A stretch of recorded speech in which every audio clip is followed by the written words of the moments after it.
붉은 대문 앞에 오니 문에는 두 개의 커다란 동정이 걸려 있었다. 문 밖에는 두 개의 큰 등이 걸려 있었는데 하나엔 형주부 정당이라고 쓰여 있었고 다른 등엔 능부라고 쓰여 있었다. 저구는 놀라 생각했다. 여긴 형주부 능지부의 사택인데 정형이 이곳에 왜 왔지? 그를 죽이려고 하는 걸까? 정전은 그의 손을 잡고 아무 말 없이 담을 넘어 들어갔다. 그는 능지부에 대해 너무 잘 알고 있었다. 마치 자기 집에 들어온 것처럼 행동하고 있었다. 두 개의 복도를 지나서 화원의 문 앞까지 왔다. 창문의 구멍으로부터 불빛이 새어나오자 정전은 떨리는 목소리로 말했다. 이봐, 자네가 들어가게. 저군이 손을 내밀어 문을 열자 촛불의 불빛에 눈이 부셨다. 탁자 위에는 두 개의 초가 타고 있었다. 알고 보니 여긴 영당이었다. 그는 영당, 관 또는 죽은 사람을 볼까봐 들어올 때부터 겁을 먹고 있었다. 예상은 했지만 진짜로 마주칠 줄은 몰랐다. 그는 떨면서 영패를 보니 사랑하는 딸 능상화의 영이라고 쓰여 있었다. 갑자기 뒤에서 인기척이 들리더니 정전이 들어왔다. 정전은 잠시 멍청하게 서 있더니 탁자에 엎어져서 울먹이기 시작했다. 상화야, 결국은 내가 먼저 갔구나. 짧은 순간 저군의 뇌리에는 무수한 상념이 떠올랐다. 이 정형이 여지껏 이상한 행동을 한 이유를 얼핏 알 수 있을 것 같았다. 정전은 자신이 탈옥한 중범이라는 것을 잊고 있었으며 지금 지부 나리의 집에 와 있다는 것도 잊고 있었다. 그는 더욱 슬프게 흐느꼈다. 저군은 어쩔 수 없다는 것을 알고 가만히 서 있었다. 정전은 한참 동안 운 뒤 천천히 일어서서 뒤쪽에 처진 장막을 걷었다. 장막을 걷자 그곳에는 한 개의 관이 놓여 있었다. 그는 두 손으로 관을 꼭 껴안고는 얼굴을 관뚜껑에다 갖다 댔다. 그는 훌쩍거리면서 말했다. 상화, 상화, 이럴 수가 있어? 죽기 전에 왜 나에게 오라고 하지 않았어? 저구는 갑자기 발자국 소리를 들었다. 문 밖에 몇 사람이 오는 것 같았다. 저군이 급히 말했다. 정영, 누가 오고 있어요. 정전은 관에 입맞춤을 했으며 밖에 사람이 오는 것에 대해선 신경을 쓰지 않았다. 불빛이 환하게 비치더니 두 사람이 횃불을 들고 들어와서 말했다. 누가 여기에서 떠드는 거야? 두 사람의 뒤에는 45, 6세쯤 되어 보이는 중년 남자가 서 있었다. 옷을 화려하게 입었으며 얼굴색은 매우 창백해 보였다. 그는 저군을 한번 쳐다보고는 말했다. 넌 누구냐? 여기서 뭐 하는 거냐? 손에 횃불을 든 사람이 욕을 하며 말했다. 괘씸한 놈, 이분은 형주부 능나리이시다. 건방진 놈, 야심한 밤에 여기서 뭘 하는 거냐? 빨리 무릎을 꿇어라. 저군은 냉소를 지으며 우습다는 표정을 지었다. 정전은 눈물을 닦고 말했다. 상화는 언제 죽었소? 무슨 병으로 죽었소? 매우 침체된 목소리였다. 능지부는 그를 한번 쳐다보고는 말했다. 누군가 했더니 바로 정전 정대협이셨구려. 내 딸은 불행히도 죽었소.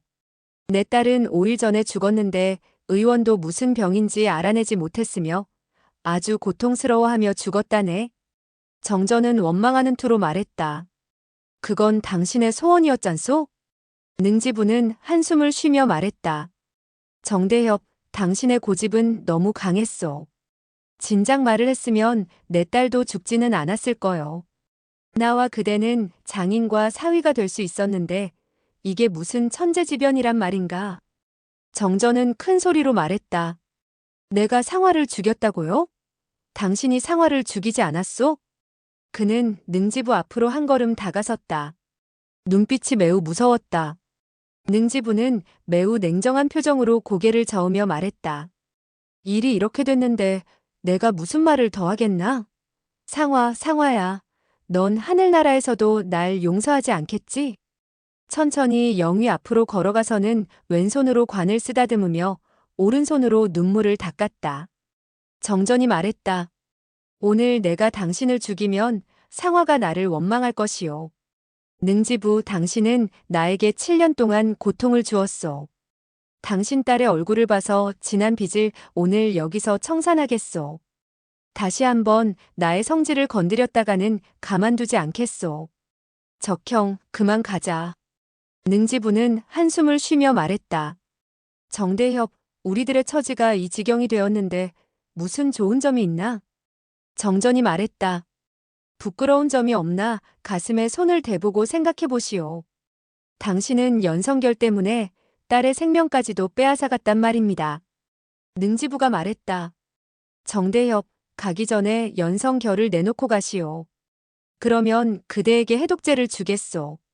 괜히 죽으려 할 것까지는 없지 않소? 정전은 놀라며 말했다. 무슨 해독제요?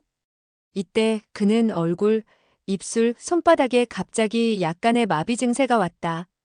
동시에 일진의 꽃향기를 맡았다. 이 꽃향기, 이 꽃향기. 그는 놀랐으며 화가 났다. 몸이 흔들거렸다. 능지부가 말했다. 난 어떤 빌어먹을 놈이 관을 열고 내 딸의 결백한 시체에 손을 댈까봐. 정전은 화를 내며 말했다. 능퇴사, 이 악독한 놈. 그는 몸을 일으키면서 그에게 일격을 가했다. 뜻밖의 독약이 너무 강해 순식간에 약효가 온몸으로 퍼졌으며 신조공의 효력을 발휘할 수가 없었다. 능지부는 몸을 옆으로 피했는데 동작이 매우 빨랐다. 문 밖에 있던 네 사람이 검과 창을 들고 안으로 들어와 동시에 정전을 공격했다. 정전은 왼발을 날려 왼쪽에 서 있던 사람의 손목을 걷어찼다.